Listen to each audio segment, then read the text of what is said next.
Olá, pessoal, bom dia. Eu estou aqui tentando convidar os nossos participantes, né? Bom, a gente já começou aqui a gravação ao vivo.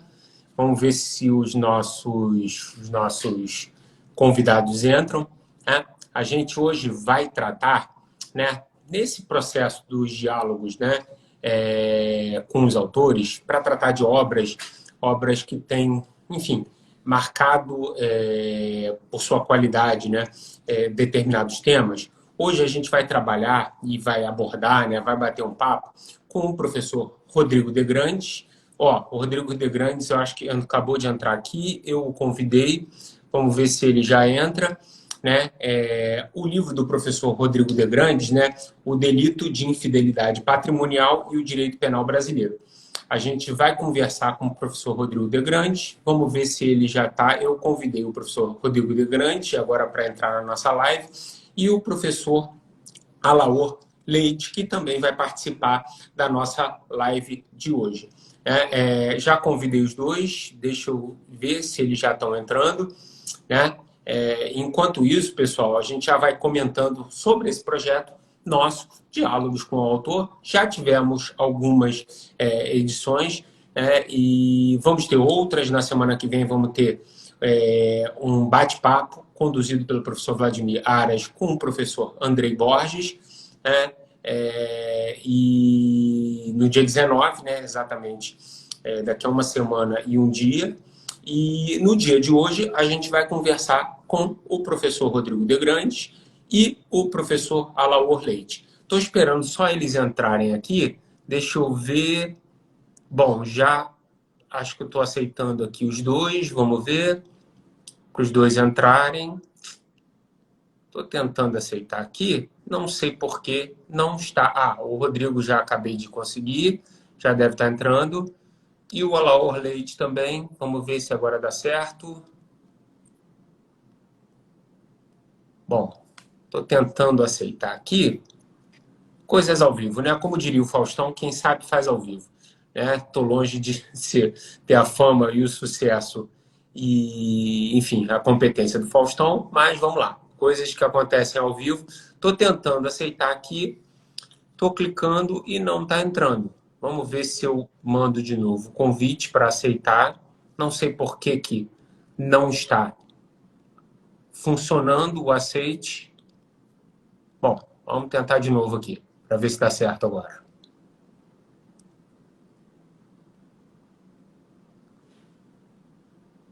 Está dizendo aqui que não estão conseguindo participar, não sei por quê. Já mandei o convite para ambos, estou aceitando aqui. Vamos ver se eles entram. O professor Rodrigo de Grandes aí entrou. Agora Vamos ver sim. agora. Tudo bom? Deixa eu Como aqui vai, Guilherme? Tudo bem? Bom ver. dia. Fala, Agora Laura aí. entrou. O professor Alaor Leite também. Bom, Olá, Guilherme. é o velho problema da tecnologia de quem está entre, né, o aparelho tecnológico e o que aperta o botão, né? Tentei aceitar aqui várias vezes, não sei por que cargas d'água não funcionou, mas agora entrou. Estamos juntos. Eu estava comentando aqui, né, enquanto, enfim, fazia o convite e esse processo de entrada de vocês ainda estava em curso, né, que a gente tem esse projeto, né, pelo IBI. Primeiro eu vou me apresentar, né? Meu nome é Guilherme Raposo, eu sou professor e um dos fundadores do Instituto de Direito e Inovação. A gente está com esse projeto, que é um projeto de diálogos com o autor, para tratar de obras, enfim, que foram lançadas recentemente, e bater papo com os autores e trazer sempre um convidado que agregue ao debate, né? Hoje a gente está aqui, né, para abordar e fazer um bate-papo sobre a obra do meu querido amigo, colega de Ministério Público Federal, professor Rodrigo de Grandes, né? A obra é o Delito de Infidelidade Patrimonial e o Direito Penal Brasileiro. O professor Rodrigo de Grandes, ele é doutor e mestre em Direito Penal pela USP, né? Professor também, né, de Direito Penal pela Fundação Getúlio Vargas, pela FGV, pela PUC de São Paulo e pela Uninove, né? Rodrigo de Grandes também é meu colega de Ministério Público Federal, né, procurador da República em São Paulo, né, enfim, e dispensa maiores apresentações para quem conhece o seu trabalho. E para também agregar ao debate, né, enfim, contribuir muito com o tema, o outro convidado nosso é o professor Alaor Leite, né? Não o conhecia pessoalmente, o professor Alaor Leite, mas, enfim, as suas obras falam por si. O professor Alaor Leite, ele é doutor e mestre pela Universidade de Munique, né? Ele é professor assistente pela Humboldt Universität, não sei se meu alemão pronunciei certo, a Universidade de Humboldt, em Berlim, né? E o professor Alaor Leite, né? Ele foi, e aí esse é o ponto principal, né? Eu acho que ele vai agregar muito à conversa, ao debate de hoje, né? Porque, enfim, além de todos os seus artigos e obras publicados, ele foi, nas palavras do próprio autor da obra que a gente vai analisar hoje, né?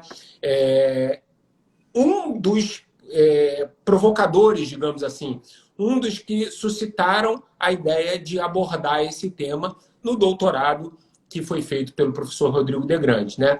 Por meio do artigo O Principal Delito Econômico da Moderna Sociedade Industrial. Observações introdutórias sobre o crime de infidelidade patrimonial. O professor Alaor Leite escreveu esse artigo junto com o professor Adriano Teixeira. Esse artigo foi publicado na revista do Instituto Brasileiro de Direito Penal Econômico, na revista número 1.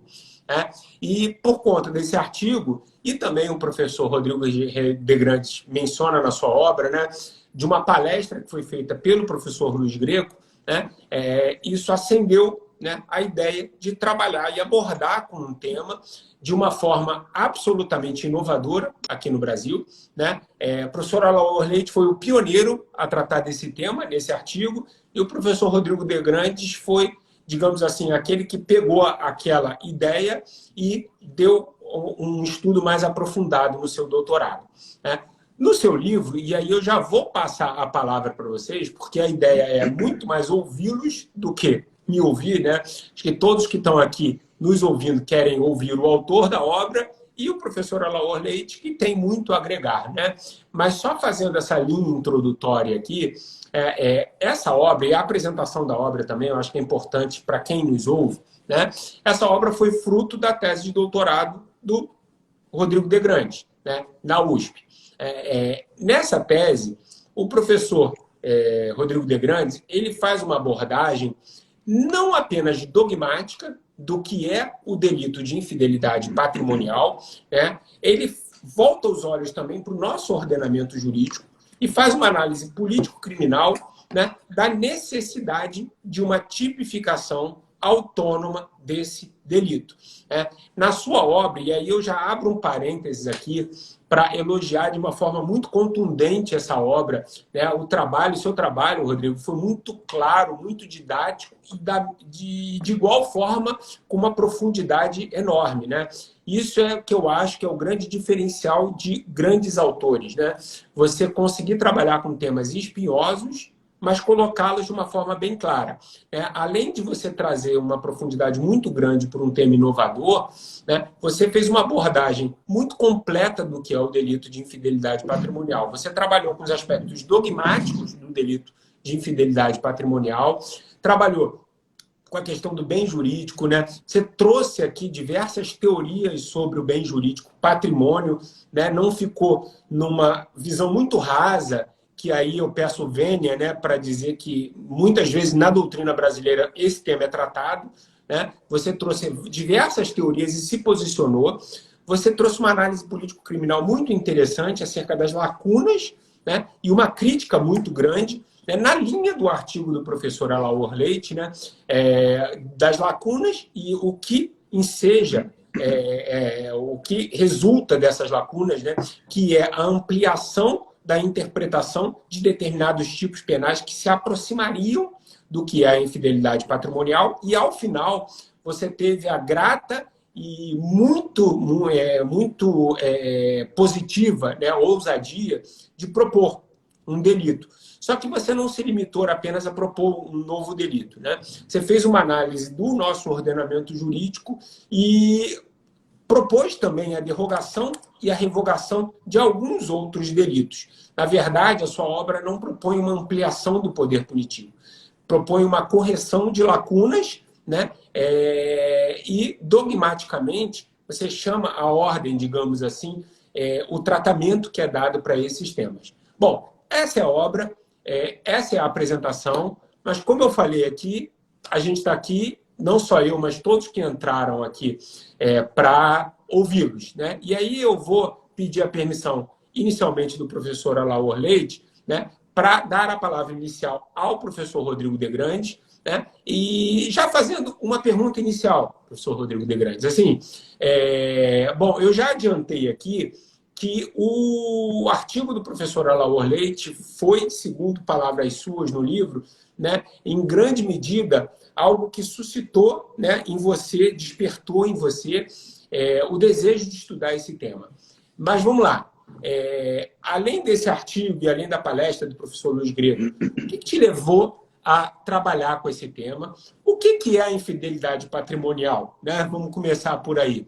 Né? E por que você decidiu abordar esse tema, né, da forma como abordou? Queria que você falasse um pouquinho para a gente o que te motivou a estudar esse tema, né? E dizer um pouquinho como é que foi sua pesquisa, sua obra, e depois, eu acho que aqui é um bate-papo, não tem nenhuma formalidade, o professor Alaor Leite pode te interromper, acho que você não vai ficar chateado com isso, e a gente vai batendo um papo sobre a sua obra, perfeito? Bom, obrigado, professor Alaor Leite, por aceitar o nosso convite, tá? Obrigado, professor Rodrigo de Grandes, pela sua disponibilidade, não apenas de estar aqui, né, conversando sobre a sua obra, mas por ter feito e escrito essa obra, que eu acho que vai ser já está sendo, né, um grande documento doutrinário que eu acho que vai enriquecer muito o debate no Brasil. Rodrigo, a palavra é sua. Bom, bom dia a todos e a todas.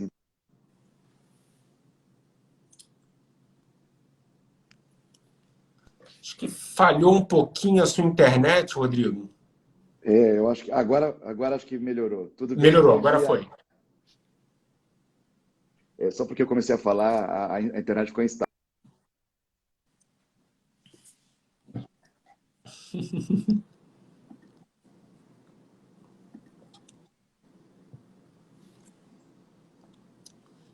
Rodrigo, ainda tá um pouquinho ruim, cara.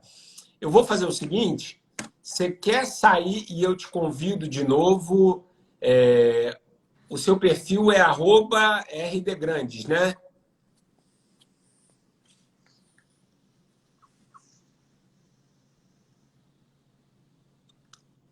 Então vamos passar a palavra? Vou te passar a palavra, o professor Alaor Leite. Enfim, para já começar as considerações, enquanto a gente tenta retomar aqui o contato com o Rodrigo. Perfeito? Guilherme, uma alegria estar com você no Instituto de Direito e Tecnologia para tratar deste livro, dessa monografia do Rodrigo, que é a primeira monografia brasileira a tratar do tema da infidelidade patrimonial.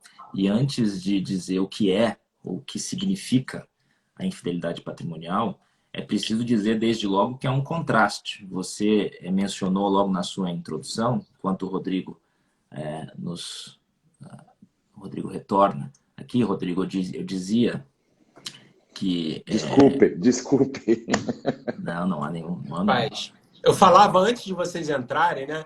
Que o Faustão sempre dizia, né, cara, que quem sabe faz ao vivo, né? A gente tá longe de ser o Faustão, de ter a competência do Faustão, mas são coisas que acontecem quando a gente está ao vivo, né? E a internet, a gente sabe que oscila demais, então vamos tocar o barco. Professor Alaor Leite. Vamos, pode falar. Eu fazia apenas um breve introito, já devolvo a palavra ao Rodrigo, que dizia que o contraste grande é entre dois... Há um contraste entre dois fatos. O Guilherme mencionava o artigo que eu escrevi ao lado do Adriano em 2016, já faz algum tempo, e o título, de forma propositada, era o principal delito da moderna sociedade industrial. pois esse principal delito da moderna sociedade industrial não conta com tipificação expressa no direito penal brasileiro, sempre muito chegado às importações das novidades, sobretudo europeias. Então há um contraste. O Rodrigo escreve a primeira monografia sobre um tema, que é o tema que, no âmbito do direito penal econômico europeu, foi o tema que certamente mais ocupou a doutrina nos últimos 15 anos, mas antes disso também, mas nos últimos 15 anos, com o marco da crise financeira de 2007, 2008 até aqui, e apesar disso, o legislador brasileiro nunca atentou para essa realidade. Mas vejam que isso não significa que o problema não tenha surgido no Brasil e não tenha sido enfrentado à sua maneira. Nós também punimos ações infiéis, ações que violam o dever de tutelar o patrimônio alheio, seja no setor público, seja no setor privado.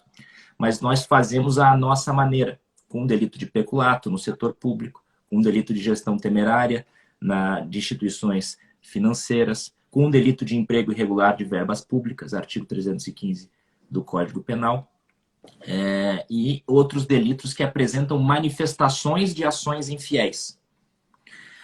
Mas como não há um delito expresso, um delito que expresse a totalidade do injusto dessas ações infiéis, parece muito importante dizer aos que nos escutam que o patrimônio é um bem protegido pelo direito penal apenas de forma setorial. O direito civil também apresenta as suas formas de proteção ao patrimônio. Mas é muito relevante entender que entre as formas mais graves de agressão ao patrimônio está precisamente essa forma que a doutrina chama de agressão interna do patrimônio, ou uma agressão que vem de dentro, não de fora, que vem precisamente de parte daquela pessoa que deveria tutelar o patrimônio e que já está colocada numa posição de disponibilidade em relação ao patrimônio alheio. Então, nesse momento, o patrimônio está bastante desprotegido do seu titular. O direito penal tem que se ocupar dessas ações infiéis de dentro, que são praticadas por aquele que deveria tutelar o patrimônio alheio. Então, nesse sentido, eu gostaria de iniciar nosso bate-papo assim, Rodrigo, se você me permite, esse contraste entre um delito que ocupa o debate mundial com grande protagonismo e uma ausência de tipificação expressa no direito brasileiro, não significa, de um lado, que nós não estejamos diariamente punindo ações infiéis, mas significa também, de outro lado, que essa apreensão parcial do injusto, da infidelidade patrimonial, pode levar a injustiças, pode levar a punições de ações infiéis que não deveriam ser punidas pelo direito penal, e pode levar também a lacunas de punibilidade, a uma desproteção exagerada do patrimônio ali onde ele mais precisa de proteção. E com isso, gostaria também de publicamente parabenizar a vez mais o Rodrigo pelo primeiro monográfico sobre esse tema. Bom, eu só tenho, em primeiro lugar, né, agora oficialmente, bom dia a todos e a todas, agradecer o convite do IDI, na pessoa do meu querido colega e amigo Guilherme Raposo, e o IDI me dá essa dupla oportunidade, Guilherme, de não só participar desse prestigiado quadro já, né, do Instituto, e falar um pouquinho sobre a minha tese de doutorado, agora em livro publicado pela Marcial Pons, mas também de reencontrar o meu amigo Alaor Leite, né? Que nós estamos aí na trincheira, né, Alaor, de alguma maneira, da infidelidade patrimonial e das discussões que envolvem este delito que, como o Alaor colocou, né, é cheio de, pelo menos na perspectiva brasileira, cheio de paradoxos, né? Porque na medida em que no plano europeu continental existe toda uma discussão do ponto de vista do direito penal sobre infidelidade patrimonial na Alemanha, na Espanha, na Itália, Portugal, onde essa figura tem tipificação, isso não chegou para o Brasil. Esse é o primeiro paradoxo, né? A gente, como a Laura colocou, sempre tão atentos a essas novidades, muitas vezes deletérias, né? Que são simplesmente traduzidas aqui no Brasil e não transplantadas adequadamente.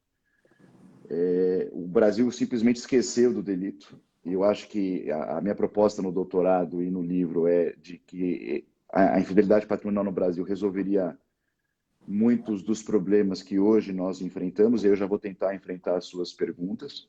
E o segundo paradoxo que o Alaor também aponta, junto com o Adriano no artigo, é que a proliferação de tipos penais visando a tutela do patrimônio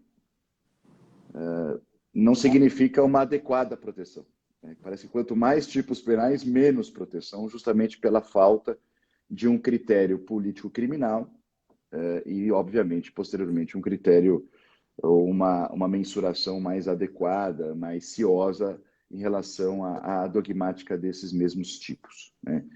E você me perguntava no início sobre o trabalho acadêmico propriamente dito. E, de fato, como eu coloquei na introdução, eu participava de um curso em Göttingen, na Alemanha, em 2014, caçando um tema para o doutorado, né? Você sabe bem como é isso, né? A gente termina o mestrado e, às vezes, começa... O que eu vou querer escrever no doutorado? Com a imposição de alguma forma, trazer também a novidade, né? A proposta de inovação que é inerente à tese de doutorado. Aí, neste evento em Göttingen, né, o Luiz Greco, nosso querido amigo Luiz Greco, né, que tanto como o Alaor, tanto contribui para o direito penal brasileiro, né, isso tem que ser dito em todos os momentos, né, essa ponte que eles fazem entre Brasil e Alemanha, e é fundamental para a gente aqui no Brasil, né, conhecer as tendências e aquilo que se discute do ponto de vista do direito penal alemão. Mas o Luiz Greco falava sobre a infidelidade patrimonial, a relevância, a discussão naquilo que se estabelecia dentro do direito penal econômico, que é uma área que, até por força da nossa atividade profissional no Ministério Público Federal, eu que trabalho em vara especializada já há 15, 16 anos, sempre foi muito próxima. Eu falei, poxa, está aí algo que me parece dogmaticamente ou cientificamente desafiador, e, ao mesmo tempo, tem um viés prático, porque isso tangencia a nossa atividade, né, no ponto de vista da criminalização e da persecução criminal propriamente dita de delitos econômicos. E aí eu comecei a conversar, a pesquisar o tema, né, eu, conversando com o próprio Alaor, com o Luiz, e o Alaor e o Adriano publicam acho que é de 2017, se eu não me engano, acho que vocês fizeram em 2016, mas acho que a publicação é de 2017. E aí o Alaor meio que... Sabe quando você está pesquisando, você não sabe exatamente que linha seguir? O texto do Alaor, na verdade, ele serve como uma grande revelação acadêmica, científica. Fala, esse é um excelente caminho, porque já no artigo eles denunciam essas lacunas, né, de uma proteção insuficiente do patrimônio e, por consequência, que essas lacunas acabam gerando essas várias iniquidades, essas várias injustiças que o Alaor denunciou na sua fala introdutória. E isso fica muito claro, por exemplo, quando nós comparamos, talvez, a infidelidade patrimonial, que é delito, tal como conhecemos hoje, na Alemanha desde 1933, né, com figuras que apreendem esse injusto, essa ideia de mal específico que motiva a criação da infidelidade nesses países, com a apropriação indébita que nós conhecemos, que é um delito restrito a coisas corpóreas, a comportamentos por parte do sujeito ativo onde existe pouca disponibilidade sobre o bem, né? E principalmente que recai sobre bens bem específicos. E a gente percebe, e o próprio Alaor e o Adriano denunciam isso no artigo deles, que a jurisprudência acaba à míngua de um tipo penal de infidelidade, tal como conhecido do ponto de vista europeu, sobretudo alemão e agora espanhol, porque o modelo espanhol seguiu muito proximamente o modelo alemão, acaba por tentar esgarçar os limites, as balizas típicas da apropriação indébita, pretendendo alcançar situações ao arrepio do princípio da legalidade estrita. né? E também, obviamente, incidindo numa analogia em Malamparte. Rodrigo, Isso, posso pois não, aproveitar o claro. gancho dessa sua colocação e te pedir, até porque no seu livro você trabalha com vários exemplos dessas situações, né? Eu acho que seria interessante para ficar mais claro para todos que nos ouvem, né, algumas situações práticas que você vivenciou no seu estudo, exatamente clarificando isso que você falou agora, né?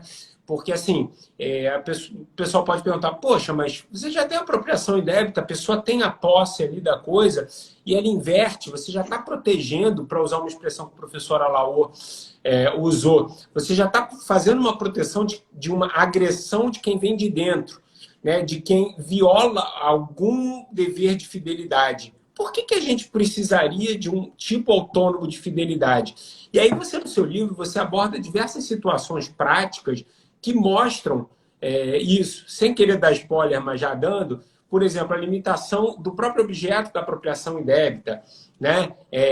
Você coloca uma outra situação também, né? Que na apropriação indébita os poderes são limitados, né? E já na infidelidade você tem alguém que administra o patrimônio como um todo, e isso gera situações de lacunas de punibilidade. Eu queria aproveitar esse seu gancho e queria te pedir a gentileza se você pudesse explorar através de alguma situação prática que você tenha vivido ou que você tenha estudado, que mostre muito bem como essa lacuna do tipo penal da apropriação indébita, ela não supre essas outras situações que vão ser alcançadas pelo delito de infidelidade patrimonial. A apropriação indébita, ela tem um resquício, de fato. Ela é uma manifestação setorial, inegavelmente, de infidelidade, mas não da forma que a infidelidade existe na Alemanha, na Espanha, e em certa medida, porque é um modelo mais limitado também na Itália. Mas fiquemos na Alemanha e na Espanha, em que, como o Alaor mencionou, o sujeito ativo da infidelidade, ele possui um poder de conformação do patrimônio como um todo. Então, o poder de disponibilidade dele é inegavelmente maior do que o sujeito ativo da apropriação indébita, que tem, na verdade, tão somente uma função de reter o bem ou de encaminhar um bem a um destinatário específico por ordem daquele que possui, que é o proprietário do bem. Então, esse poder de conformação não existe na apropriação indébita. E essa situação, de alguma forma, é revelada na jurisprudência brasileira, naqueles casos em que o sujeito recebe valores, dinheiro propriamente, e não os repassa a quem tem direito. Que é a situação que a jurisprudência decide costumeiramente do advogado que recebe valores a título aí de indenização, talvez, do seu cliente, e não os repassa. E o problema é que, neste caso, a gente está falando de dinheiro, que é bem fungível por natureza. E a ideia de apropriação indébita, considerando os limites do tipo penal brasileiro, quando indica a necessidade de uma coisa corpórea, nos traz a característica dessa infungibilidade. E o dinheiro, me parece, ele escaparia dos limites típicos da apropriação indébita brasileira. E esse é o problema, porque há falta de um tipo penal e o juiz tentando resolver aquela situação que a ele, e acho que a todos nós, é merecedora de sanção, né? Existe efetivamente um injusto latente naquele comportamento, ele vai olhar para o tipo penal de apropriação indébita. Só que vai olhar para o tipo penal de apropriação indébita ampliando demasiadamente a tipicidade desse delito. Isso existe em várias outras situações. Eu destacaria, antes de já completar, né, porque acho que estou falando demais, algo que também me incomoda demais e me incomodou demais, e isso me motivou a escrever o doutorado e, por consequência, o livro, que é a gestão temerária de instituição financeira, em que a gente detecta hoje diversos problemas. Não preciso nem falar da ideia de taxatividade, porque isso já é meio sediço, já é constante, né, esse tipo de crítica, mas não existe hoje no Brasil sequer uma linha minimamente definida sobre o bem jurídico tutelado pelo crime do artigo 4º da Lei 7492 de 86. Né? Se fala genericamente no bom funcionamento do sistema financeiro, alguns autores indicam aí a possibilidade iminente de uma corrida bancária, de um risco sistêmico, Mas talvez nós tenhamos que ser um pouco mais humildes e verificar que muito, embora existam essas posições, talvez o patrimônio, o bom e velho patrimônio, tal como nós o conhecemos e que é tradicionalmente tutelado pelo direito penal, seja o objeto de proteção, né? E aí eu proponho, e me parece que essa grande capacidade de rendimento da infidelidade patrimonial, a criação de um tipo penal com a revogação da gestão temerária da instituição financeira e a readequação de outros tipos penais, uma releitura da apropriação indébita, porque a apropriação, a infidelidade patrimonial é um delito que tutela patrimônio, ou seja, aí nós estamos numa seara de certo conforto, e é verdade que a gente precisa discutir no Brasil que tipo de patrimônio nós estamos falando, se um conceito econômico, um conceito jurídico, um conceito misto, que é uma discussão que, pelas minhas pesquisas, praticamente não existe no Brasil. E o Alaor pode colocar isso, que é algo que é muito discutido na Alemanha, tem sido discutido, é uma grande questão sobre o conceito jurídico-penal de patrimônio. E, ao mesmo tempo, Guilherme, a infidelidade patrimonial é um delito de dano. E o Alaor bem coloca isso no seu artigo. Talvez o ponto arquimédico do delito de infidelidade patrimonial seja a necessidade de um dano patrimonial. Ele até menciona, né, que infidelidade patrimonial sem dano é uma alma sem corpo. Salvo engano, você usa essa expressão que eu achei muito interessante, essa analogia, né? E, de fato, você encampa essa posição colocando como o dano o ponto fundamental, né? A existência do dano é um crime de dano, e você coloca muito bem que o que não se protege é a fidúcia, né? A violação da fidúcia, a violação do dever de diligência em relação ao patrimônio alheio é o meio através do qual se danifica, né? se lesiona o bem jurídico tutelado, que é o patrimônio, né?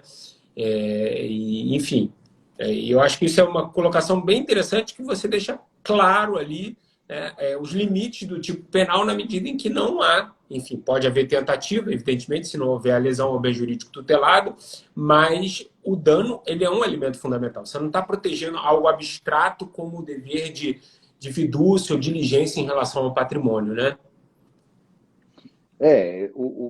A quebra do dever, né, de fidúcia, né, de confiança, ele é um instrumento, ele é o meio do cometimento do crime, não é propriamente o objeto de proteção. Sim. E alguns autores até dizem que o delito de infidelidade patrimonial, na linha do que disse o Alaor, é um delito cavalo de Troia. O Alaor fala que é um delito à la bruto, se eu não me engano, né, Alaor? Porque você está próximo do bem, e aí que reside o injusto. Você está próximo do bem jurídico, mas próximo de qualquer outra pessoa, até mesmo do proprietário do patrimônio. Você tem esse dever de administração, de zelo, de cuidado, e você justamente inverte, né, quebra esse dever e produz um dano patrimonial. E isso me parece ser essa estrutura típica da infidelidade. Quando eu tive acesso a ela, me pareceu muito mais proveitosa, benéfica, do que muitos dos tipos que, no Brasil, servem a essa tutela do direito penal econômico, né? Como a própria gestão temerária de instituição financeira, que, segundo grande parte da jurisprudência brasileira, é um crime de perigo abstrato, embora combine uma pena severa. A figura relacionada também à apropriação de valores no âmbito da instituição financeira, que é o delito do artigo 5º da Lei 7492 de 86, além de outras tantas manifestações, como pontuou o Alaor no Código Penal, no peculato, no crime de fraude e abuso no âmbito de fundações. Enfim, existe todo um setor que me parece merece uma tutela adequada à luz da proteção ao patrimônio, que o Brasil simplesmente esqueceu. Sem falar, Guilherme, e esse é um ponto importante, que a Lei 7492 de 86, que é uma lei reconhecidamente muito mal feita, os tipos penais são truncados, são pouco claros, né? Não só a gestão temerária, mas, enfim, tantos outros delitos. É uma lei que tem aplicação restrita ao âmbito das instituições financeiras. E hoje, nós sabemos, a composição societária brasileira vai muito além das instituições financeiras. Nós temos diversas sociedades comerciais, sociedades anônimas, que não são instituições financeiras, de acordo com o artigo 1º da Lei 7492 de 86, mas possuem uma relevância enorme do ponto de vista do desenvolvimento socioeconômico brasileiro. E simplesmente esses comportamentos não estão suficientemente protegidos pelo direito penal, senão pelos tipos penais tradicionais, de apropriação ou bom e velho soldado de reserva, como diria o Nelson Gria, que é o estelionato, que serve, como todos nós bem sabemos, a figuras fraudulentas. E muitos dos comportamentos de infidelidade não são praticados através de fraude, talvez a grande maioria deles. Então, existe uma série de situações de caixa 2, de pagamentos de bônus excessivos, que a jurisprudência alemã, espanhola, de alguma forma enfrenta e enfrentou, e que o Brasil simplesmente passou ao largo disso. E mais, né, Rodrigo? Assim, se você me permite um adendo, você mencionou aí da limitação do que temos hoje, né? Você fala das instituições financeiras como um retrato, um pedaço das pessoas jurídicas que administram patrimônio alheio, e você tem todo um outro conjunto de pessoas jurídicas que não se enquadram, né, como instituição financeira, à luz da Lei 7492, que também administram patrimônio e causam enormes lesões, mas você também tem particulares, né? O tutor, o curador, por exemplo, que gere um patrimônio, né? E é curioso porque você tutela por meio do velho e bom também, não só estelionato, mas o furto, você tutela aquele que subtrai. Agora, alguém que administra todo o patrimônio de um incapaz, por exemplo, e com o fim de obter um benefício, ele causa uma lesão enorme ao patrimônio como um todo, isso não é tipificado, né? Isso não, a não ser que a gente faça um exercício extremamente elástico, né? E aí, nesse ponto, eu queria também aproveitar e ouvir o professor Alaô, né? O que me chamou a atenção, Rodrigo, no início da sua obra, né, foi o prefácio do seu orientador, né, o professor Vicente Grego Filho, mencionando que, olha, mas como que uma obra pode propor uma nova tipificação e não ampliar aqui o poder punitivo, né? E isso fica claro quando a gente lê a sua obra, que você propõe a derrogação de vários tipos e uma correção interpretativa de tipos penais tradicionais, como apropriação indébita. E aí eu queria, enfim, né, ouvir um pouco da posição do professor Alaô Leite em relação a esse ponto, né? Eu acho que quanto à necessidade dessa tipificação fica muito claro, né? Mas e o professor Alaô também chegou a mencionar alguns tipos penais, essa interpretação muito, ruim que é dada pela jurisprudência. E eu queria, professor Alaô, na verdade, aproveitar, né? Como o professor Rodrigo falou, que você faz essa ponte aí da Alemanha, você que é doutor pela Universidade de Munique, né? Você teve o prazer de causar uma inveja sadia na gente, né? De ter, enfim, como um dos seus tutores, o professor Bernhard Schunemann, né? Ter acesso aí a professor Klaus Roxin, que são dois dos maiores, se não os maiores, né? Penalistas da atualidade. Eu queria, enfim, que você colocasse um pouquinho, né? Você falou desse debate, que esse debate ele é muito rico aí fora, ele é um dos pontos principais do direito penal econômico, e no Brasil ele é esquecido. Queria que você trouxesse um pouquinho dessa visão que você tem sobre esse delito aí, da importância dessa obra do Rodrigo, né? De trazer para o debate esse delito que, nas suas palavras, é um dos principais, e aí o próprio título do seu artigo você coloca até de uma forma provocativa, né? É um dos delitos principais do direito penal econômico e foi esquecido. Então, como é que se dá esse contexto, o tratamento aí e a importância dessa obra do Rodrigo aqui para o direito penal brasileiro? Bem, Guilherme, talvez seja interessante dizer, já que por várias vezes mencionamos a necessidade de tutelar o patrimônio contra essas agressões internas, dessa pedra que vem de dentro, isso se dá precisamente no momento em que há uma dissociação entre titularidade do patrimônio e a administração do patrimônio. No direito penal clássico, a preocupação primordial era contra as agressões externas do patrimônio. O sujeito, na titularidade do seu patrimônio, tinha de ser tutelado contra ações de fraude, que vem de fora para dentro, produzindo um engano, induzindo a erro e gerando uma disposição patrimonial. Tinha de ser protegido contra ações violentas de expropriação patrimonial. Tinha de ser protegido contra a destreza de alguém que lhe subtrai um objeto. Enfim, tinha de ser tutelado contra essas formas que vêm de fora para dentro. Em algum momento também se verificou que havia outras agressões que vinham de dentro para fora. E esse é o injusto da chamada apropriação indébita. Mas por que a infidelidade patrimonial é autônoma em relação à apropriação indébita, que também é uma forma de tutelar o patrimônio de dentro para fora? Não é apenas o objeto, esse é um aspecto fundamental, por vezes esquecido na jurisprudência brasileira, que não hesita em condenar, por exemplo, advogados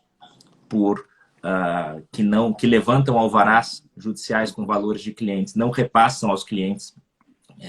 A jurisprudência brasileira não hesita em condenar esses advogados, por vezes, por apropriação indébita, a despeito de não se tratar de coisa alheia, móvel, de um objeto corpóreo, sim de valores.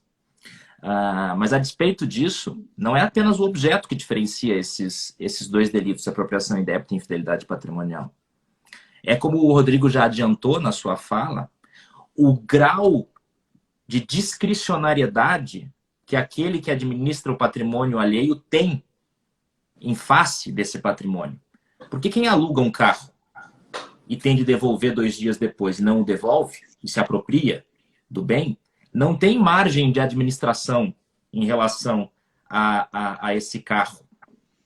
Aquele, ao contrário, num fundo de investimento, que tutela o patrimônio, por vezes na casa de bilhões, de uma série de investidores, e atua com grande margem de discricionariedade para alocar um recurso aqui, o outro recurso acolá, para gerar um negócio de risco que pode produzir grandes lucros, mas pode gerar também grandes perdas, para investir em fundos imobiliários, para comprar imóveis em países estrangeiros. Aquele que administra o patrimônio alheio sem o controle do titular do patrimônio e com grande margem de discricionariedade, esse sujeito tem um poder enorme. E esse sujeito, Carl Binding, um penalista do século XIX alemão, dizia que o injusto dessa conduta infiel está precisamente no fato de que o patrimônio encontra aqui o seu maior inimigo naquele que deveria ser o seu maior tutor. Naquele que foi colocado, e é por isso que o direito civil não basta nesse caso, naquele que foi colocado nessa posição pelo direito civil. É o direito civil quem coloca um sujeito na posição de tutelar o patrimônio do outro a partir de um encontro de vontades, de uma avença que autoriza a que outra pessoa produza disposições patrimoniais em meu nome. Então, é o direito civil que coloca esse sujeito ali. É claro que o direito civil também pode proteger esse patrimônio de alguma maneira. Mas aqui há uma espécie de bem, o patrimônio, que já é um bem fluido, que está numa posição de desproteção quase que completa. Como que o dono do patrimônio controla a administração desse bem? Indicando de forma genérica margens para a atuação do administrador. Se eu tenho um perfil conservador numa instituição financeira, indico que tenho uma aversão a risco muito grande, portanto, o administrador do meu patrimônio não vai poder investir em papéis muito arriscados, não avaliados de forma positiva no mercado. Mas eu, justamente por ter colocado alguém nessa posição, não tutelarei essa administração dia após dia, pois de outra maneira eu mesmo administraria o meu patrimônio. Então essa desproteção do patrimônio é que gera uma necessidade de que o direito penal cuide dessas agressões. E precisamente por isso é que esse delito adquiriu uma grande proeminência no debate internacional. Porque muitas das ações lesivas ao patrimônio alheio, instituições financeiras, como na crise financeira de 2007, 2008, o exemplo era basicamente o exemplo dos bancos americanos e europeus, mas precisamente nesses casos nem sempre há ação de fraude e o sujeito já se encontra, e não há ação de fraude, Guilherme, porque o sujeito não precisa de nenhuma ação para ingressar na tutela do patrimônio alheio, ele já está com poder de disposição sobre essa parte do patrimônio. Então ele não precisa de ações que sirvam para adquirir esse, ou para que se granjeie a ele esse espaço de disposição sobre o patrimônio alheio. Ele já está nessa posição. Essa posição de tutela do patrimônio alheio é, de outro lado, muito delicada. Porque os limites de atuação são, por vezes, estipulados de maneira muito aberta. É difícil delimitar qual é o dever de tutela do patrimônio alheio no caso concreto. Então, ele é um tipo penal que protege um bem relevante, o patrimônio, protege um bem no momento em que esse bem está especialmente carente de proteção, porque ele está franqueado ao poder de disposição alheia, sem o controle do seu titular. Porém, há uma amplitude na ação violadora do dever. É difícil determinar quando há uma violação do dever fiduciário de tutela do patrimônio alheio. E aí, nesse momento, ingressa a relevância do elemento dano patrimonial, que é, sim, o ponto arquimédico desse delito. Esse delito não quer tutelar apenas o mau negócio, a desventura negocial. Ou não quer tutelar apenas a relação de fidúcia existente entre o titular do patrimônio e aquele que o administra. Ele quer tutelar uma combinação especialmente perigosa entre violação do dever de fidúcia e dano patrimonial e produção de lesão patrimonial. Esse delito vive, portanto, dessa combinação. Ele não é nem mera violação de dever e nem mera causação de dano. É possível causar danos patrimoniais sem violação do dever. E é possível violar o dever sem causar dano patrimonial. E esse delito vive dessa combinação. Por isso, nosso delito de gestão temerária, entre outros defeitos de que padece, é uma alma sem corpo. Porque não exige, precisamente, esse dano patrimonial. Nesse sentido, e para responder de forma clara a sua indagação, a criação de um tipo penal de infidelidade patrimonial, e aqui há uma dúvida sobre se teríamos de ter um tipo só, como decidiu o legislador alemão, um tipo só que abrange todos os setores da vida econômica, ou se deveríamos ter dois tipos penais, um para o setor privado e outro para o setor público, como fez, por exemplo, Portugal, e é também o modelo espanhol. Portugal, há a administração danosa e há também a infidelidade no setor privado. E na Espanha, a malversação de fundos públicos e a infidelidade patrimonial no setor privado. Mas, a despeito dessas possibilidades de conformação, essa tipificação expressa, no caso brasileiro, teria de passar por uma limpeza de terreno, teria de passar por uma ampla descriminalização de algumas manifestações setoriais da infidelidade patrimonial. E esse é também o mérito do trabalho do Rodrigo, e é por isso esse paradoxo.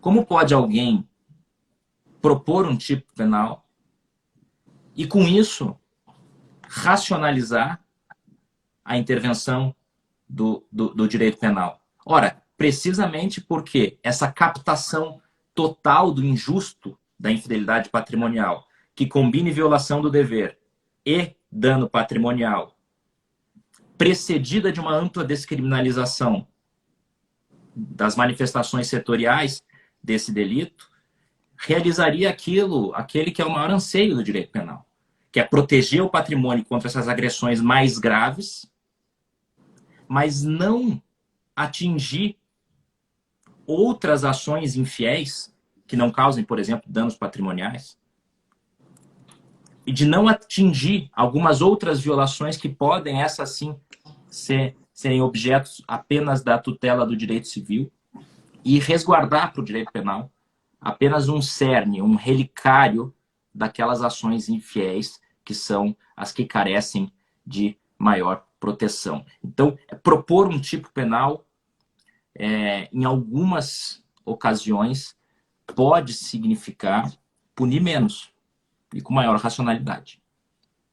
Perfeito, perfeito. Obrigado, professor Lau. Na verdade, assim, eu até aproveitaria o gancho de uma colocação que você fez, né, da discussão entre a adoção de um tipo genérico ou de um tipo conjugado, e o professor Rodrigo de Grandes, ele acabou adotando uma posição, né, na obra dele de só trabalhar na obra com a infidelidade patrimonial praticada por uma gestão entre particulares, né? E aí você coloca muito bem ali que, em alguma medida, a má gestão pública já encontra uma tipificação, né, mais adequada no crime de peculato e, enfim, todo o arcabouço jurídico que nós temos, né?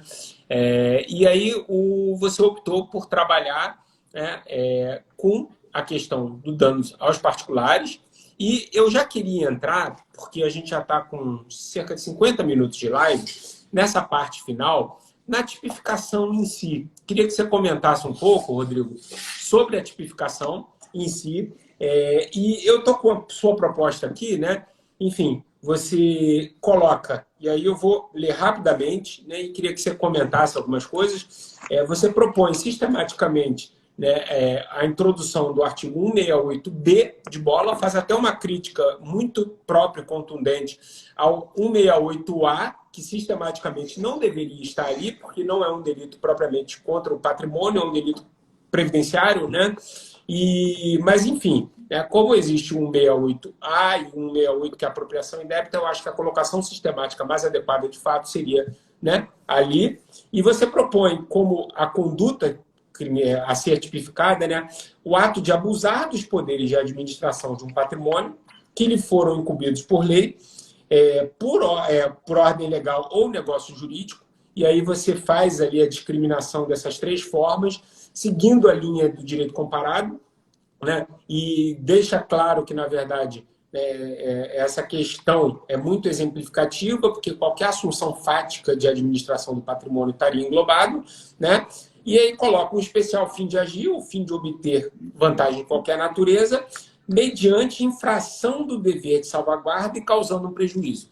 Quer dizer, você deixa claro aqui na sua tipificação que você está punindo o abuso no sentido do mau uso, né? Tal como o legislador usou em outros tipos penais, né? A ideia do abuso no sentido do mau uso, de quê? Justamente de um dever de salvaguarda, de administração do patrimônio, e você acrescenta que esse é o meio para atingir o dano, né? O dano ao patrimônio. E toma posição no parágrafo 1º acerca de toda aquela discussão em torno do que é o patrimônio, né? Você deixa claro aqui a sua posição, adotando a teoria pessoal, e aí a gente não vai ter tempo aqui para abordar muito a fundo essas teorias do patrimônio, mas aí eu convido a todos que nos assistem, né, a comprar, adquirir essa excelente obra do professor Rodrigo, né? E aí você vai ver ali por que ele, enfim, essas discussões em torno do patrimônio, mas eu queria fazer só um adendo em relação a esse tema, porque a sua adoção em relação à teoria pessoal, na verdade, ajuda a explicar um pouco a questão da fidúcia, né, e a questão da violação da fidúcia como um meio para atingir o patrimônio. Porque se a assunção da administração do patrimônio é fruto de um acordo de vontades, evidentemente você tem que olhar a expectativa pessoal daquele que delegou a administração para terceiro, né? Qual a expectativa que a pessoa tinha em relação a essa administração. E isso é um ponto fundamental para você analisar se houve ou não dano patrimonial na conduta. Então, acho que você teve um grande mérito de deixar isso claro aqui, de forma inusual, não usual, né, como você mesmo diz, né, que você não tem no paralelo na doutrina estrangeira, ou na legislação estrangeira, melhor dizendo, né, legislações que tragam expressamente uma tomada de posição quanto à teoria do patrimônio. Né? E você opta, né, por colocar a questão do dano em instituição financeira como uma causa de aumento de pena, né, no parágrafo terceiro. No parágrafo segundo também você coloca o aumento de pena, se for feito por meio de pessoa jurídica, porque o potencial lesivo é maior. Né? Enfim, essa é a sua tipificação. Eu queria rapidamente, né, que você abordasse alguns aspectos dessa proposta de tipificação, que eu acho que é, vamos dizer assim, é o grande finale da sua obra, depois de trabalhar com todos os aspectos dogmáticos, é a tomada de posição para até receber críticas e sugestões, porque nunca é fácil você propor uma tipificação, né? A gente sabe o quanto é difícil normatizar, às vezes a gente critica o legislador, mas é um trabalho muito árduo, né? Então eu queria que você comentasse um pouco sobre a tipificação em si. Queria ouvir também um pouquinho do professor Alaor acerca dessa tipificação, né? E aí depois a gente encerra nossa live fazendo os comentários finais, mas a gente não podia encerrar essa live sem, enfim, trabalhar com, acho que o auge do seu trabalho, que é a proposta de tipificação com as propostas de derrogações e revogações de outros tipos penais, para justamente alcançar aquilo que o professor Alaor falou, que é não um aumento do poder punitivo, mas uma racionalização e até uma diminuição desse poder punitivo, né, na medida em que ele é mais preciso, mais claro, mais taxativo e vai no que realmente importa. Então, Rodrigo, fala um pouquinho sobre essa tipificação aqui para a gente. Você coloca em evidência, Guilherme, justamente um ponto que me parece fundamental, né, e era preliminar, que é justamente a dificuldade de criação de tipos penais da maneira que nós efetivamente devemos fazê-lo. Ou seja, com os critérios todos de taxatividade, de clareza, enfim. E eu tive enorme dificuldade na propositura desse tipo penal e na elaboração da redação. Porque, na verdade, ele, de alguma forma, tenta condensar toda a discussão da tese de doutorado e agora do livro. Né? E eu sei que, obviamente, ele tem diversos pontos que ensejarão e já ensejam críticas. E eu fico feliz por isso, porque acho que a função da academia é justamente fomentar esses debates. A ciência só se faz através da controvérsia. Né? E eu aguardo com ansiedade. Eu sei que o próprio Laor já fez algumas observações sobre o tipo penal. Eu acho que ele discorda sobre a questão do dolo, salvo o melhor juízo, né? Porque eu fiz uma proposta de dolo específico aqui e justifico por quê. Mas houve uma dificuldade, eu tentei condensar inclusive, eu acho que incidindo em alguns terrenos mais polêmicos. Mas talvez conhecendo um pouco desse malveso do aplicador da lei no Brasil, né, de que um espaço talvez muito amplo de liberdade pudesse a ele conferir certas iniquidades. Então, eu tentei restringir ao máximo a aplicação do tipo penal e, nesse sentido, eu até, talvez de forma bem petulante ou arriscada, tenha colocado o conceito de patrimônio no tipo penal, que é algo que refoge à prática, digamos assim. Justamente diante da ausência de uma discussão ou de uma compreensão sobre o patrimônio enquanto objeto de proteção pelo direito penal. E fiz essa opção pela teoria pessoal que me parecia mais adequada à luz, inclusive, da dinâmica e do próprio bem jurídico da infidelidade patrimonial. Né? Então, eu estou esperando aqui uma nova proposta, né? Novos tipos penais. Você bem colocou que eu restringi ao âmbito privado, porque eu acho que a administração ou a infidelidade do ponto de vista do patrimônio público mereceria um trabalho à parte. E eu efetivamente não tinha fôlego suficiente para fazer essa segunda etapa, então eu Eu também acho que o livro, de alguma forma, motiva que os pesquisadores façam essa análise da infidelidade no âmbito público, né?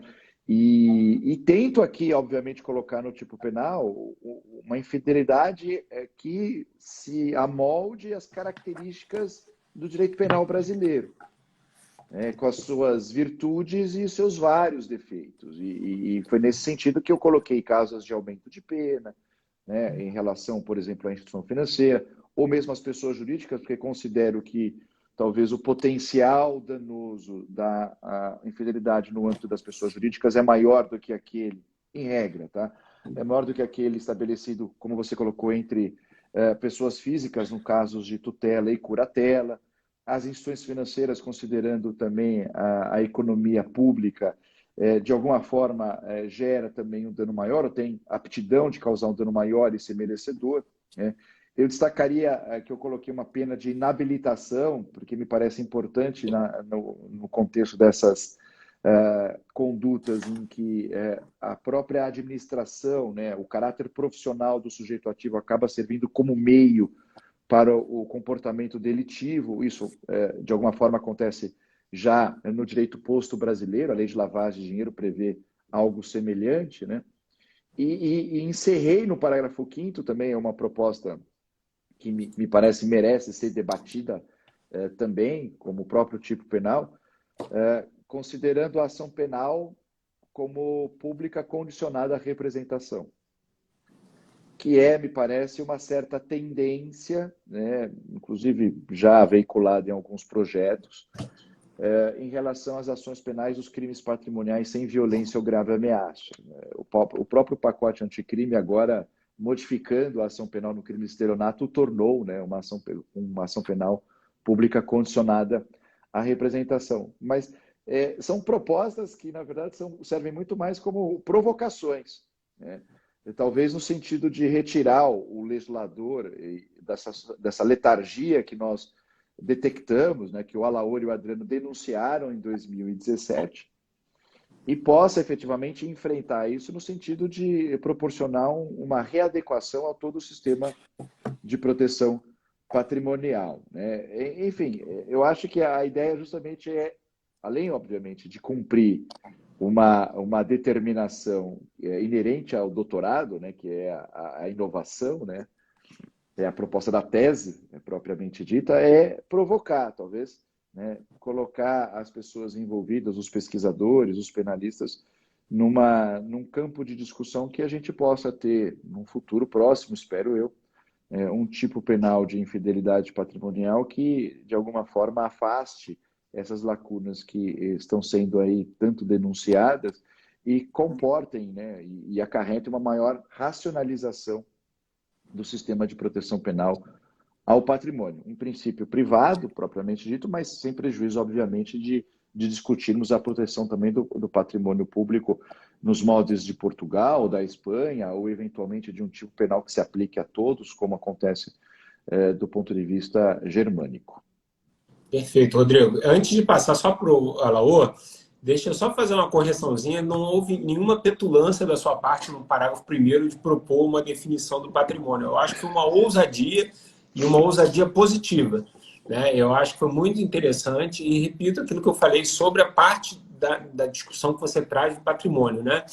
Eu não tinha visto com a profundidade que você tratou. Aliás, né, eu ouso dizer até que eu não tinha visto sequer uma discussão, né, sobre essa questão do bem jurídico do patrimônio. E particularmente, bem jurídico é um tema que muito enfim, me agrada. Foi a minha tese de mestrado, minha dissertação de mestrado, que gerou a publicação do livro sobre a teoria do bem jurídico. E não especifiquei um bem jurídico, era uma tese mais genérica, é uma dissertação mais genérica, mas quando a gente trabalha com os crimes patrimoniais no Brasil, a gente não vê essa discussão. Grandes autores, né? Estou falando isso de autores de renome que tratam de forma profunda esses crimes patrimoniais, mas não tem essa discussão. Então, acho que a sua proposta não teve nada de petulante, mas sim uma ousadia positiva, digamos assim. Alaor, e aí eu queria ouvir suas considerações sobre o tipo. A crítica é fácil, a arte é difícil, né? Dizem por vezes, né? respeito da crítica literária, da crítica artística, e vale também para o direito. Me recordo de quando foi proposto o projeto alternativo para a reforma do Código Penal, na parte geral, que eu trabalhei ao lado de outros colegas.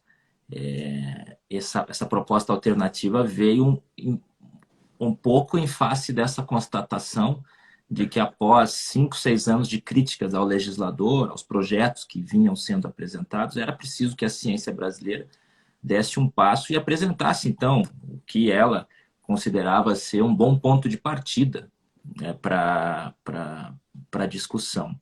E é o que o Rodrigo nos oferece, não só a primeira monografia sobre o tema, mas também uma primeira proposta de tipificação expressa, muito consciente das dificuldades dessa proposta, e não me refiro apenas às dificuldades do pugilato parlamentar, quer dizer, das dificuldades práticas de construção de tipos penais, mas pelo fato de ter de ser precedida por uma ampla descriminalização em setores muito sensíveis.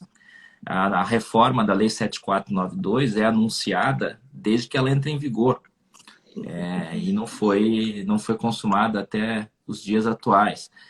O setor específico da proteção do patrimônio público é um setor muito delicado na realidade brasileira. Também mereceria uma atenção específica e uma discussão mais ampla. Então, não se trata apenas, e esse é um dos méritos do trabalho, de introdução de mais um tipo penal, mas de uma reorganização da tutela do patrimônio no direito penal brasileiro. Então, há essa proposta que é o ponto de partida para qualquer debate sério a respeito desse tipo. Quer dizer, qualquer debate a respeito desse tema tem de passar, ou tem de começar com a proposta do Rodrigo, não precisa, evidentemente, terminar com ela, mas tem obrigatoriamente de começar com ela.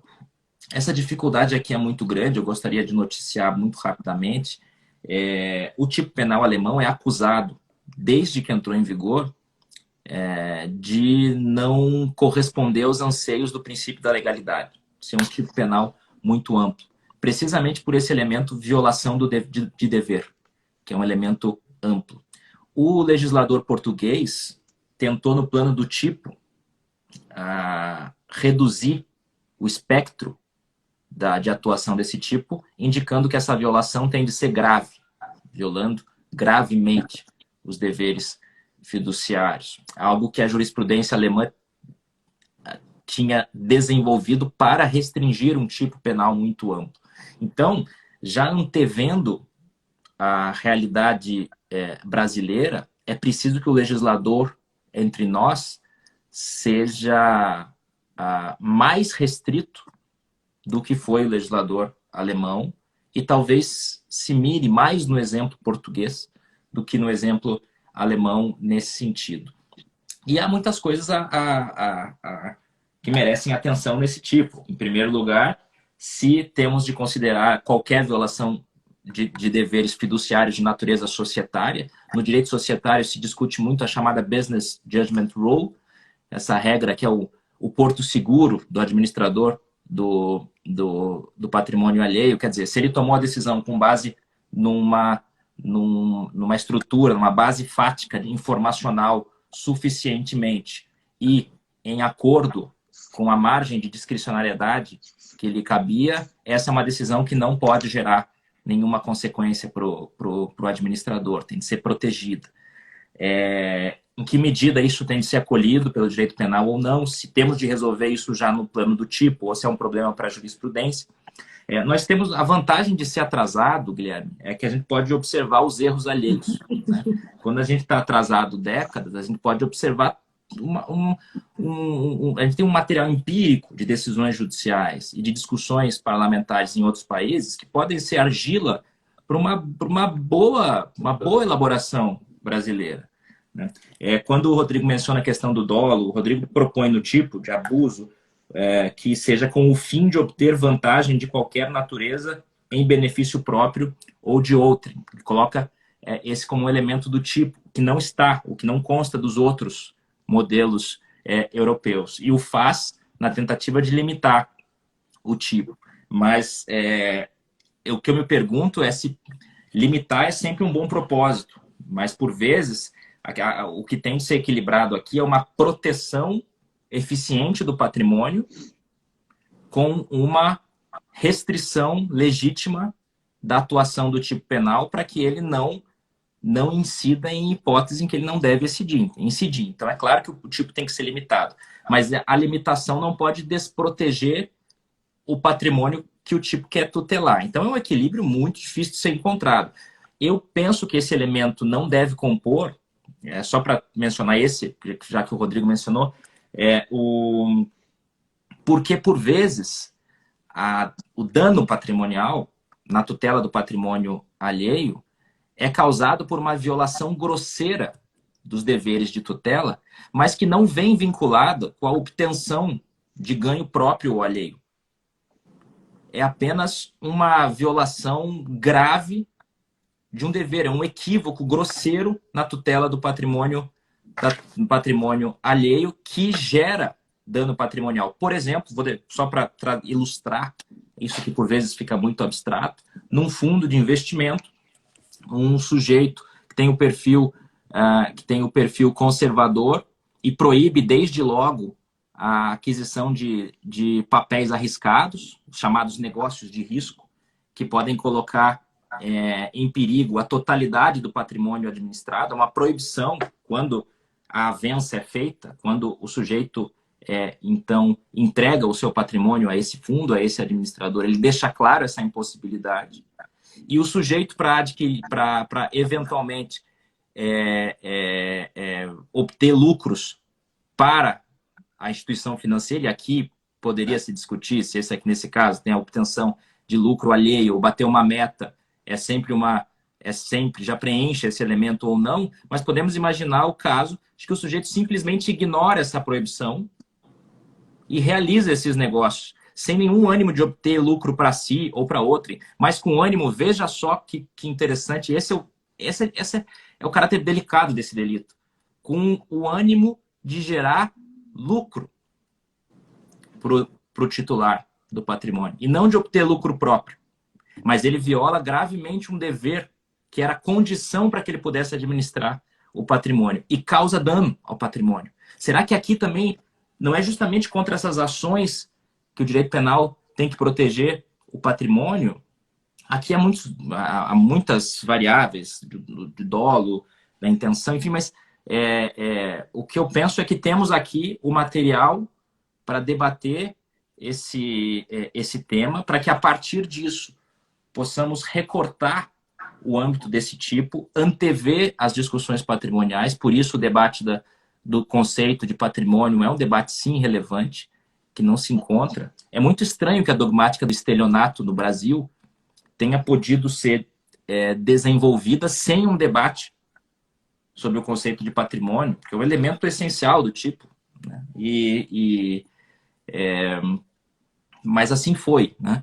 E aqui, então, é uma oportunidade de debater esse tema. Há muito debate internacional sobre o conceito de patrimônio. A Corte Constitucional Alemã, numa decisão sobre a constitucionalidade do tipo penal de infidelidade patrimonial, uma decisão muito relevante de 2010, em que disse que o tipo era constitucional, mas disse também que era preciso ter cuidado com o conceito de patrimônio para que esse conceito não fosse espiritualizado.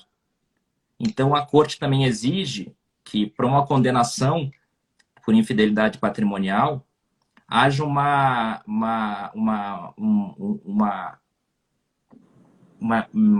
medida contábil para verificar a lesão patrimonial. Ela não pode ser uma lesão patrimonial etérea, fugidia. Ela tem que ser passível de ser verificada contabilmente. Isso é um critério estipulado também para que o tipo não perca a sua realidade de tipo de dano contra o patrimônio. E então são tantas as dificuldades, mas o Priori disse exatamente isso num encontro que tivemos no Ministério Público do Estado de São Paulo, mas coorganizado pelo Ministério Público Federal há pouco, nesse setor é preciso tomar algum cuidado, porque os desafios para a construção do tipo penal, se são enormes, valem a pena só pelo fato de que a realidade atual é uma realidade violadora do princípio da legalidade. As considerações a respeito da gestão temerária, a punição de advogados por apropriação indébita em caso de malversação dos recursos de seus clientes, toda essa realidade atual à nossa frente é uma realidade que viola o princípio da legalidade. Então, vale a pena aceitar o desafio difícil de construir um tipo penal para suplantar essa realidade e conseguir proteger o patrimônio ali onde ele merece proteção, sem esgarçar a atuação do direito penal neste setor. E é para esse desafio que o livro do Rodrigo nos convida, e por isso que ele é o ponto de partida e o estímulo para essa discussão. E espero que ele seja também compreendido em sua totalidade, não apenas como uma proposta isolada de tipo penal, mas como uma proposta de tipo penal que deve necessariamente, e foi assim que ele pensou esse tipo penal, ser antecedida por uma descriminalização. O medo é o sujeito pegar apenas a página 229 do livro aqui, com a tipificação, e não ler, né? Hoje está cada vez mais difícil ler monografias. Então, o perigo é esse. Então, acho que a mensagem é precisamente que não é uma proposta de tipificação expressa, é uma proposta de reorganização da proteção do patrimônio no direito penal brasileiro. O leitor também tem que pegar a partir da 248, né? Que é a proposta de derrogação, né? Para que o Rodrigo não seja acusado aí indevidamente de, enfim, querer aumentar o poder punitivo, né? Eu lembro quando eu estava no mestrado, uma das grandes críticas que muito era feita era o Brasil não precisa mais de direito de tipo penal, né? O Brasil não precisa mais de criminalização. E a proposta do Rodrigo está longe de ser uma proposta criminalizadora, mas sim uma readequação de todo o sistema, né? E aí eu ouso dizer, depois de ter lido essa obra, que eu acho que a proposta é muito mais além do que propor um tipo penal. É uma reordenação do sistema punitivo de proteção do patrimônio, né, no Brasil. Bom, eu acho que a gente precisaria de uma outra live para tratar de todos os aspectos relacionados à proposta, né? Sugestões, críticas, elogios. Eu acho que os elogios são muito maiores a eventuais considerações pontuais, né, que podem e certamente seriam feitos, porque eu acho que essa é a ideia mesmo, quando o Rodrigo propôs isso, né, fomentar o debate, né, é o ponto de partida, não é o ponto de chegada. Acho que o Rodrigo não teve essa pretensão de ser o ponto de chegada, mas sim um ponto de partida. E acho que a gente precisaria de outras, pelo menos uma ou duas lives, para conseguir dissecar esse tipo penal, né, e debater. Isso fica por uma outra oportunidade. A gente já está aqui com quase 1h20 de live, né? Eu queria rapidamente só passar a palavra para o Rodrigo e para o Alaor, né? Só para a gente, enfim, já se despedindo, né? Os agradecimentos. A gente teve muitos elogios aqui, mensagens, né, elogiando a live, e aí eu transmito os elogios a vocês, né? Porque eu acho que a qualidade da live foi fruto dos debatedores, foi fruto, primeiro, de uma obra muito bem estudada pelo Rodrigo, muito bem trabalhada e muito bem escrita, né? E da qualidade que o Rodrigo tem de expor, não apenas de escrever, e do professor Alaor também, com todo o seu conhecimento, sua bagagem, né? Também um expert do tema, que escreveu um artigo sobre o tema. Então, eu acho que os elogios à live devem ser transmitidos e repassados a vocês, que se ela foi boa e se as pessoas gostaram, foi por causa de vocês. Então, Rodrigo, te passar rapidamente a palavra para você, para a gente já ir encerrando aqui para as considerações finais, e depois, Alaor, pode já dando sequência e a gente já finaliza aqui a nossa live.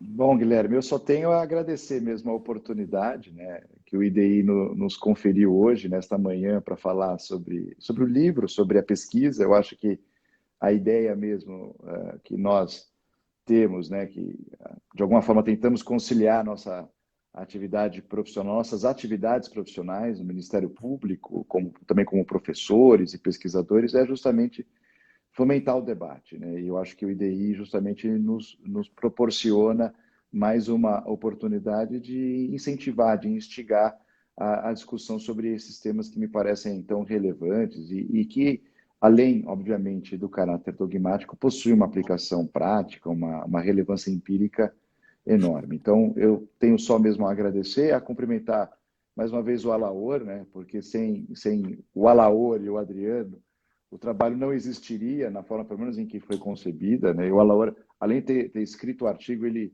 é um interlocutor constante, foi um interlocutor constante no meu trabalho, eu coloco isso no livro. A gente sempre conversa sobre temas de direito penal e eu me valho da amizade, né? Porque aprendo todos os momentos e oportunidades que converso com a Laor, né? Então, Laor, muito obrigado mais uma vez também, quero agradecer a oportunidade de conversar com você aí, de te reencontrar. Um Laor que fala, salvo engano, de Munique, né? Rodrigo, Guilherme, foi uma alegria. Mando um abraço também ao Daniel Salgado, um querido amigo.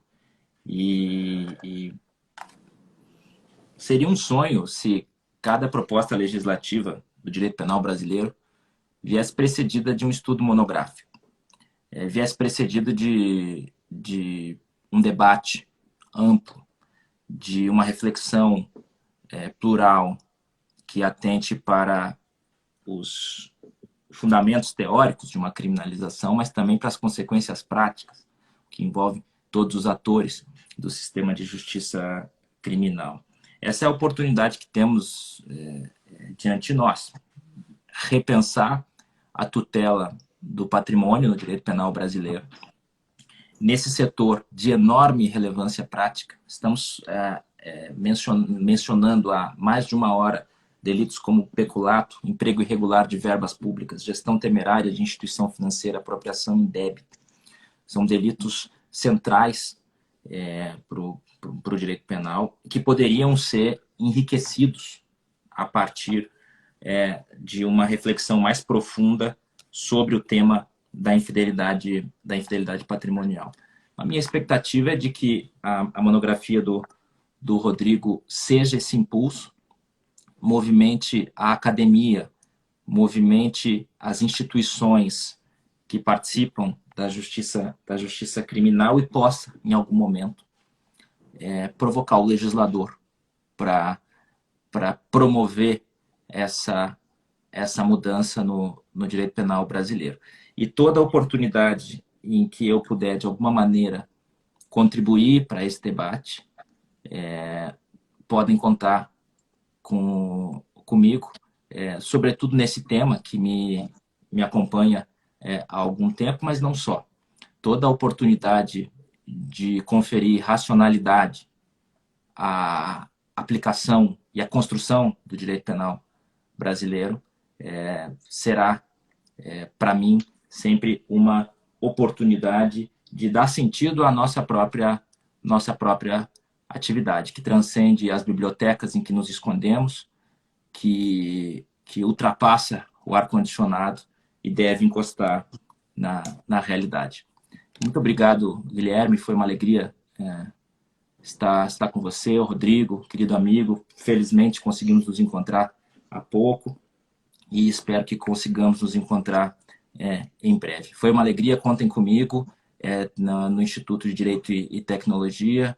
Encontrarão aqui sempre, dentro das minhas forças, naturalmente, sempre a minha maior disponibilidade, meu maior entusiasmo para discutir esses temas.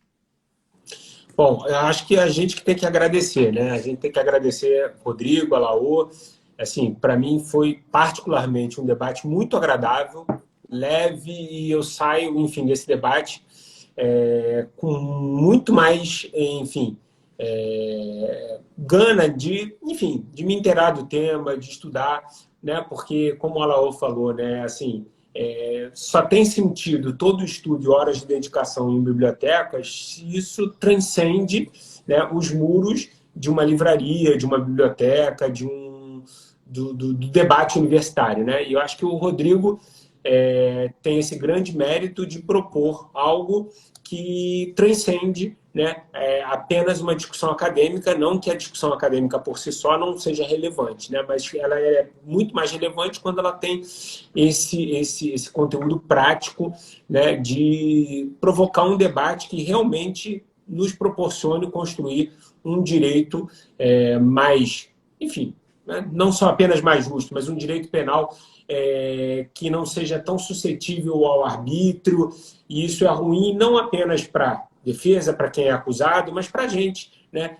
Quem opera de uma forma geral no direito penal, com direito penal, né? Membros do Ministério Público, juízes, porque a gente se depara com situações que a gente efetivamente não consegue resolver em razão da forma como a lei é elaborada. Então, Rodrigo, parabéns. Alaô, muito obrigado pela sua disponibilidade. Enfim, a gente sabe que o tempo de vocês é muito escasso e a gente agradece muito aqui no Instituto de Direito e Inovação a oportunidade de ter tido esse debate com vocês.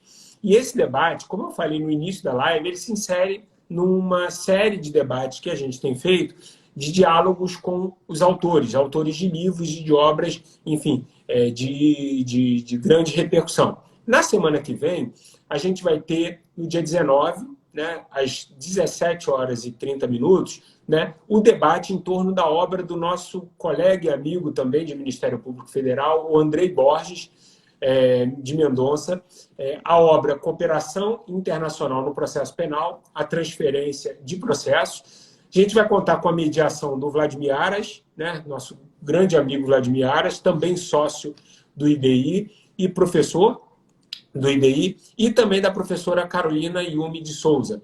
Então, eu já aproveito também para convidar todos que estão nos ouvindo para participarem também desse debate. A live de hoje vai ficar gravada, eu vi que alguns ouvintes aí perguntaram e sugeriram isso, ela fica gravada, fica lá no nosso arquivo do IDI, né? E além dessa live, a gente tem um conteúdo muito legal, né? Que a gente tem trazido pessoas como a Alaô, como o Rodrigo, para debater temas de interesse. Então, visitem lá a nossa página, o nosso site, né? Se puderem também nos seguir. E se vocês gostaram do conteúdo, não deixem de dar aquele gostei, aquele joiazinho, tá? E se não gostaram também, mandem mensagem, sugestões, críticas, porque a gente está aqui para tentar passar, na medida do possível, o melhor conteúdo para vocês. Tá bom, pessoal? Então, com isso eu encerro essa live. Rodrigo, mais uma vez, muito obrigado, meus parabéns pela obra.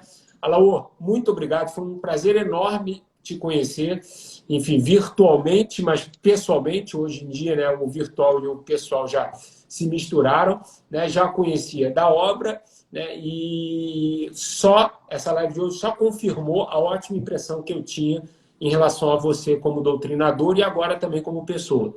Tá? Então, gente, muito obrigado. Com isso, eu finalizo e dou um bom dia a todos vocês e a todos os nossos ouvintes. Obrigado. Obrigado.